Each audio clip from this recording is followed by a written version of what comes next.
buang air mata laki-laki itu, apalagi perempuan. Tapi coba. Nah, ini kita mau nganterin anak aku berangkat kerja ya. Ini kita udah di jalan tol. Ini di depan ada temannya anak, namanya Helda. Di belakang itu ada Alesa, aku dan juga adek dan juga anak aku. Tapi anak akunya tidur. Tadinya itu dia nggak mabok. Ternyata karena adek dan Alesa muntah-muntah, akhirnya anak aku juga ikut pening juga. Tapi muntah mah enggak. Ini kita masih di perjalanan. Kita sewa mobil ini. Nah, bisa dilihat ini anak aku tuh tidur nyenyak banget. Soalnya semalam juga dia nggak terlalu tidur. Pagi-pagi jam 3 udah bangun karena kita harus ngelayat. Ini kita masuk tol dulu. Setelah itu kita lanjut lagi. Karena kita udah dikirim send locationnya, itu mau langsung ke tokonya. Yang semalam yang dikirim send locationnya itu di rumah bosnya. Kita masih di jalan tol. Aku lupa ini tolnya tol mana karena aku sambil pegang Alesa. Nah, kita udah sampai di tempat kerja yang ke-1. Ini adik aku udah turun. Ini yang ketiga. Nah, ini anakku lagi di interview dulu berdua. Ini adalah kamar tempat mereka nginep. Jadi satu kamar itu ada 4. Ini tuh mes, ada mesin cuci, nah bisa ada air. Nah, ini kayak gudang juga. Ini kita turun lagi ke bawah, tapi nggak aku syuting ya tokonya itu karena aku baru takut. Nah, itu mobilnya, mobil bapaknya. Nah, ini mobil saturan kita. Ini anaknya lagi dikasih pengarahan sama bos. Yang ini supir yang pakai topi. Setelah gitu jam 1 kita berangkat pulang. Ini menuju pulang mau ke Pelabuhan Ratu. Ini jam 1 siang. Cuman aku dan juga Alesa, adek, mereka berdua juga mabok juga pas pulang. Masya Allah, aku kasihan banget sama Alesa. Assalamualaikum teman-teman semuanya. Gimana pada sehat nih? Insya Allah semuanya pada sehat walafiat. Amin. Jumpa lagi ya sama aku Risa Bungo Channel. Nah, di video ini aku akan cerita lagi. Kemarin mungkin yang nonton video aku waktu anak aku ngelamar kerja udah tahu. Dan di sini aku masih di tempat tidur. Aku tuh ngantuk banget. Tadi pagi habis nyuci banyak banget. Karena beberapa hari aku nggak nyuci ngurusin anak aku. Nah, aku bikin video kemarin ngomong kalau anak aku itu udah ngelamar kerja di UIK ya, di Cicurug, Sukabumi. Harus nunggu 1 minggu lagi itu panggilan interviewnya diterima enggaknya nanti. Ternyata anak aku tuh nggak sabaran, betul-betul pengen kerja mungkin. Udah dilarang juga dia tetep banget pengen kerja. Akhirnya tadi malam itu dia ngedeketin aku kayak meluk, nyium. Aku tuh udah paham kalau dia ada maunya pasti kayak gitu. Anak aku itu kataku, ada apa Neng? Mama katanya aku mau kerja di Bekasi. Hah? Kataku jauh-jauh amat, pan itu aja lamaran udah kita masukin. Tinggal nunggu keputusannya minggu depan mau di interview. Enggak mah katanya di sini aja nggak apa-apa katanya. Terus kataku, siapa yang ngasih tahu kamu ada di Bekasi? Kamu ikut siapa? Namanya orang tua ya pasti bawa kita itu harus tahu betul gitu kan pekerjaannya apa, ikut siapa, bosnya apa, ke gimana pekerjaannya gitu kan. Kalau aku itu detail banget. Katanya dikasih temen mah tapi nggak boleh ngomong sama temen kalau ini dapat dari dia gitu kan. Oh gitu, kerjanya apa Neng? Kataku gitu. Sistem kerjanya gimana, makanya gimana, gajinya gimana, kataku. Katanya kerjanya itu di toko fotokopi, tapi fotokopi itu kayak nggak jual ada sekolah, jam, boneka kayak gitu.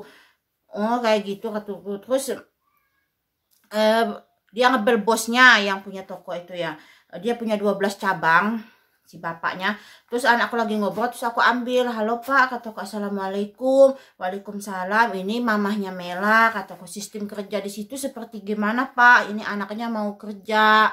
Terus kata si bapak itu, sistemnya di sini itu fotokopi gitu, tapi dikasih mes, katanya tempat tidur itu nggak bayar sama wifi, tapi kalau makan itu beli sendiri.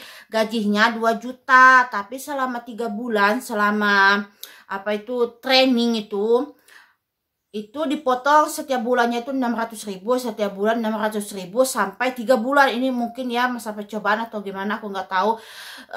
Kata bapak itu yang 600.000 ini sama 3 bulan itu nggak diambil bapak. Apabila anak ini keluar sebelum 3 bulan, jadi uang yang dipotong itu hangus. Istilahnya itu uang jaminan lah gitu kan.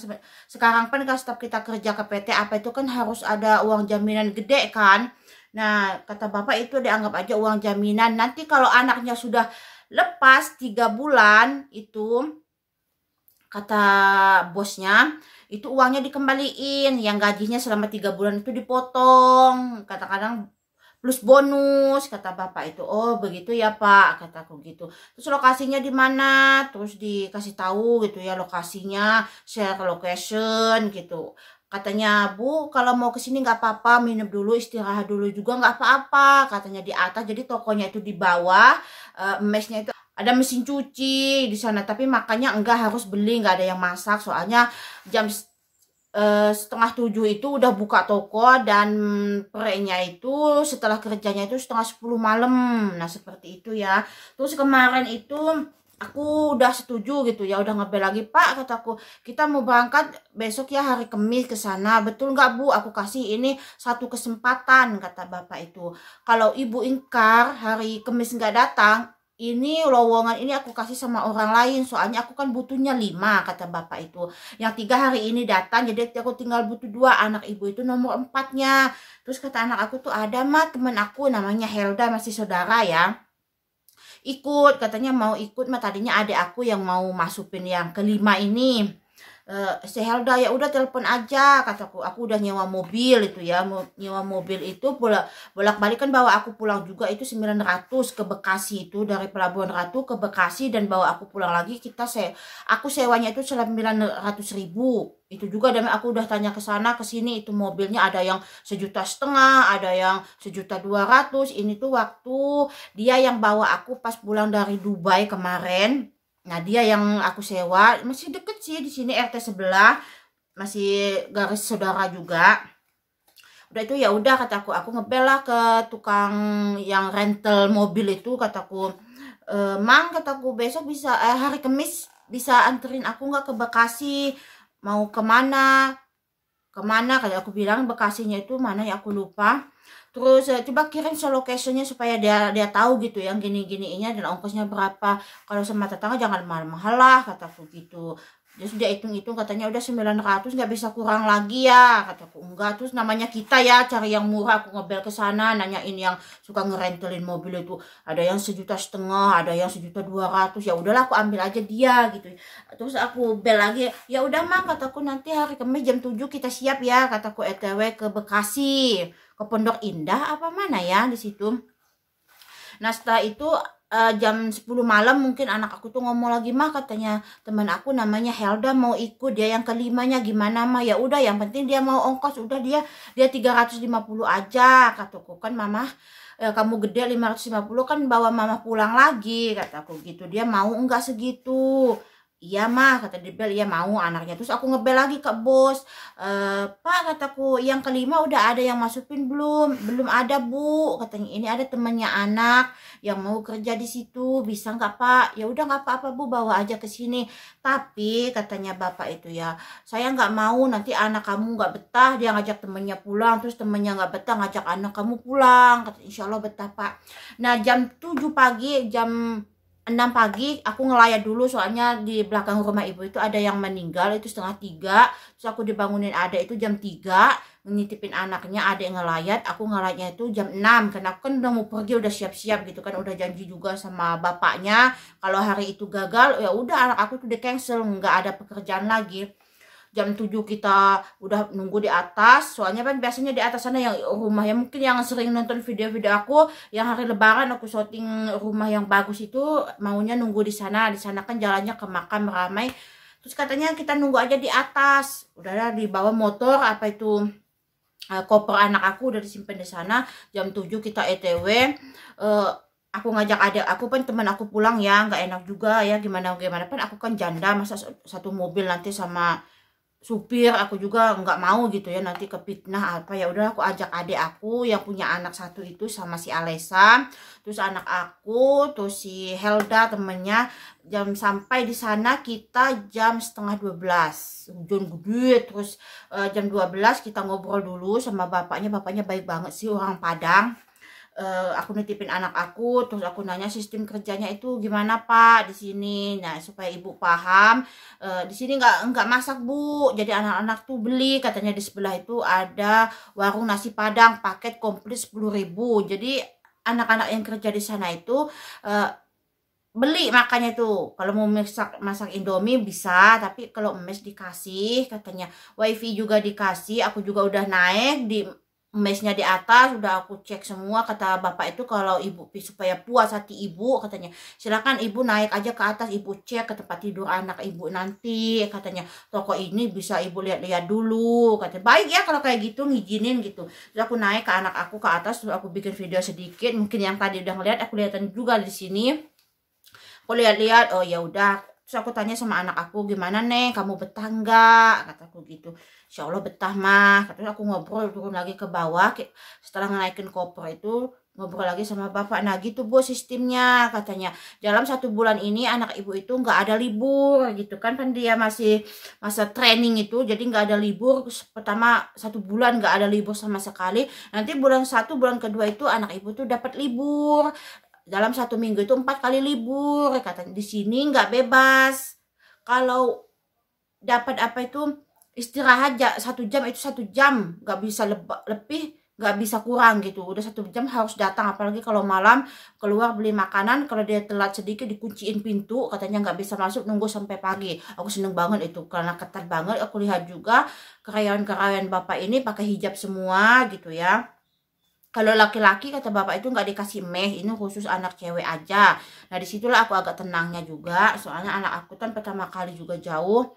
Oke setelah itu sistem gajinya gitu udah dikasih sama bapak, yang aku ceritain tadi ya. Jadi selama 3 bulan itu anak aku dipotong, nanti dikasih gitu kalau udah 3 bulan. Jadi setelah 3 bulan anak aku tuh betah, itu jadi karyawan tetap nantinya gitu, kayak sistem dikontrak gitu. Tapi kerjanya itu nggak satu tempat, soalnya bapak ini katanya punya 12 cabang. Pertama aku dibawa ke cabangnya yang ke-1, terus ke cabang yang kedua, itu sebelum dibawa ke cabang yang ketiga yang tempatnya anak aku itu. Nah setelah ke cabang yang ketiga itu kata bapak, di sini tuh nggak ketemu katanya anaknya, nanti di sini 1 minggu, nanti kita pindahin lagi ke sana 1 minggu, tapi ya tenang aja, apa itu ada yang nganterin katanya gitu, kata bapak itu. Tapi aku mohonnya jangan bilang 1 hari 2 hari nggak betah, liatin katanya ibu kamu itu udah berkorban tenaga ya, uang yang pikiran, kata bapak itu ya. Bagus juga sih bapak itu, lembut tapi nyentuh banget karena hati itu gitu. Ya udah selesai itu katanya tidak boleh ketemuan dulu sama pacar gitu sama bapak. Nah itu aku lebih tenang lagi gitu, nggak boleh ketemuan sama cowok-cowok apa gitu. Nggak, di sini juga nggak bebas apa itu kalau libur, kalau segini 1 hari dikasih terus dia lepas dari jam tentunya itu, karena di situ juga ada pengawasnya juga ya. Harus ditutup pintu, harus apa itu konsisten gitu ya di sini. Nah itu aku seneng banget di situ. Oh ya udah pak nggak apa-apa kataku gitu. Pokoknya ibu juga katanya ngasih masukan supaya anak ibu itu betah di sini gitu. Iya pak kataku gitu kan. Terus ngobrol tuh panjang lebar hampir sampai jam 1 lah kita ngobrol itu, dari setengah 12 itu ngobrol sama bapak sama bosnya itu. Nah mungkin katanya anak 2 ini nggak disatuin di satu tempat kerja, anak aku sama temennya. Soalnya apa, udah banyak banget contoh yang kerja di sini kalau sama-sama temen dari kampung, nantinya kata bapak itu mereka bertengkar lah katanya. Nanti yang satu nggak betah, kita kan nggak enak sebagai teman kalau sama-sama kesini masa pulang nggak berdua, kata bapak itu. Nanti anak ibu betah, anak temennya nggak betah, nanti ikut lagi pulang. Nanti anak ibu nggak betah, temennya betah, nanti ikut lagi pulang. Kalau disatuin, nanti ngobrol-ngobrolnya itu lebih panjang lebarnya itu sama-sama temen. Nanti cekcok, masalah cowok apa, katanya gitu. Lebih baik dipisahin aja ya bu, tapi ibu percaya sama saya. Ya pak nggak apa-apa, gimana bapak aja, yang penting mah apa itu anaknya nyaman, kataku gitu. Anak-anak di sana juga baik-baik, ramah-ramah juga gitu ya pegawai yang di sana. Nah setelah kita ngobrol panjang lebar, aku kasih uang buat bekal anak aku di sana, aku salamin. Anak aku itu sedih banget, itu nahan apa itu tangis itu ya, udah mucanya udah pucat, kalau hujan itu udah mendung tinggal brek hujan gede. Terus aku cium anakku, ya, kamu yang semangat ya di sini, kan ini mau kamu nak, kataku, yang kerja. Mama kan udah ngelarang kamu kerja, lebih baik ngaji aja, buat jajan kamu, buat beli apa aja mama masih bisa gitu kan. Kalau enggak mama yang berangkat lagi, kamu di asrama aja gitu. Anakku tetep nahan mau nangis itu ya, nggak ngomong nggak apa, pokoknya aku mau pulang itu. Terus dia ngeliatin aja. Aku juga apa itu namanya ninggalin anak ya gitu, aku juga nahan tangis pas aku dalam mobil itu. Aku ya netes air mata ya, ibu siapa sih yang nggak sedih gitu ninggalin anaknya. Setelah anakku selesai ya udahlah kita pulang gitu. Pulang itu 12:30, kita sampai di rumah itu pas maghrib. Soalnya kita udah sampai di Pelabuhan Ratu itu jam 5-an lah. Soalnya Alesa kan pingin sepeda itu Vespa itu loh. Kita cari-cari dulu pingin mobil itu. Terus uang adik itu nggak cukup gitu kan. Aku juga mau nginjemin juga, aku belum ngambil. Aku cuma ngambil beberapa uang buat bayar apa itu sewaan mobil 900, dan buat bekal anak aku, buat jajan di jalan kan. Mampir dulu di Indomaret beliin kayak kebutuhan sabun-sabun, sampo kayak apanya anak aku gitu kan. Terus kita makan bakso dulu gitu. Nah, jadi kan aku ngambilnya sedikit. Ya udah setelah itu nyampe di rumah itu aku maghrib. Pas azan maghrib banget aku nyampe di sini. Terus aku udah nyampe, ibu aku datang ngobrol sebentar. Setelah itu aku langsung tidur nyenyak, nggak bangun-bangun sampai nggak dengar sholat azan isya gitu, sampai kecapeannya. Soalnya aku kan 2 hari pertama ke sana itu bawa motor kan, terus bolak-balik, terus kami mobil itu juga bolak-balik. Kata bapak itu kalau mau minum nggak apa-apa, besok pulang lagi. Nggak bisa pak, ini kan mobilnya kita ngerentelnya itu bolak-balik langsung, nggak minep. Kataku kalau minep nanti ini supirnya pulang, aku harus nambah uang lagi. Oh ya udah bu, nggak apa-apa kata bapaknya. Ya tadi pagi tuh anak aku udah WA, semalam itu kata bapak itu jangan di WA dulu, kata supir juga, kata semua di sinilah jangan ditanya-tanya dulu anaknya. Ternyata semalam anakku nggak mau, udah sampai mana, udah sampai rumah belum nak, kataku. Udah sampai udah sampai belum. Oh, ini mama baru nyampe, kataku pas di pintu banget. Terus tadi pagi dia nge-WA, mama katanya aku dipindahin kerjanya, katanya. Pindahin kemana neng, kataku. Kan emang perjanjiannya kayak gitu ya, jadi dia kan ada temen harus dipisahin gitu, nggak boleh disatuin di tempat kerja satu seperti yang ceritain aku tadi.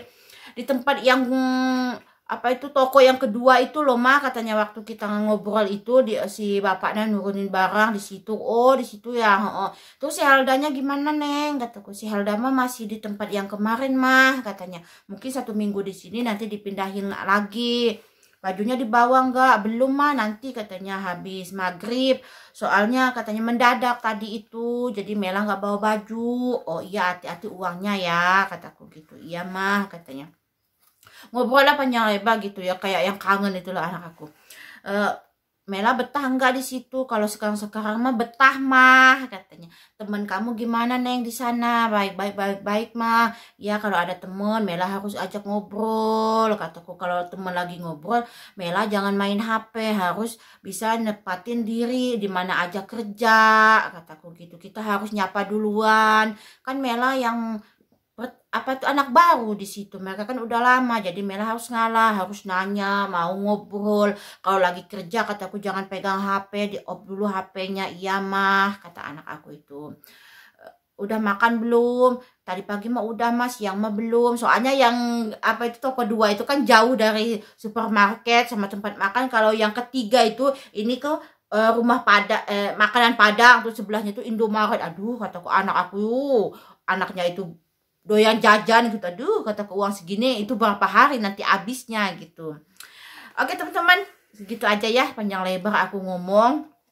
Dan kemarin itu pokoknya adik aku tuh kukira itu nggak mabok, si Alesa sama ibunya itu belum apa-apa, bawa baju itu 4, si Alesa itu kena muntah semua, mabok semua, adik sama keponakan gitu, bolak-balik itu mabuk semua dua-duanya. Aduh Alesa udah gini aja udah lemes aja dia itu. Tapi alhamdulillah akunya nggak mabok. Yang bawanya mungkin bagus mobilnya, tapi tetap aja soalnya jalan di sini kan gejluk-gejluk, dan di jalan sana itu ada pengkolan. Aku nggak bikin video pas di jalannya, soalnya aku pegang Alesanya mabok, adik aku mabok, jadi di perjalanan itu aku nggak bikin video, bikin sedikit, dan juga live juga kemarin itu sedikit tapi kena dolar kuning, jadi aku hapus aja. Oke teman-teman, gitu aja dulu ya videoku kali ini. Salam kompak selalu, salam sukses, salam aku suka kalian semua. Jangan lupa like, komen, dan juga di subscribe. Terima kasih buat kalian sudah nonton video-video aku. Aku bilang terima kasih banyak.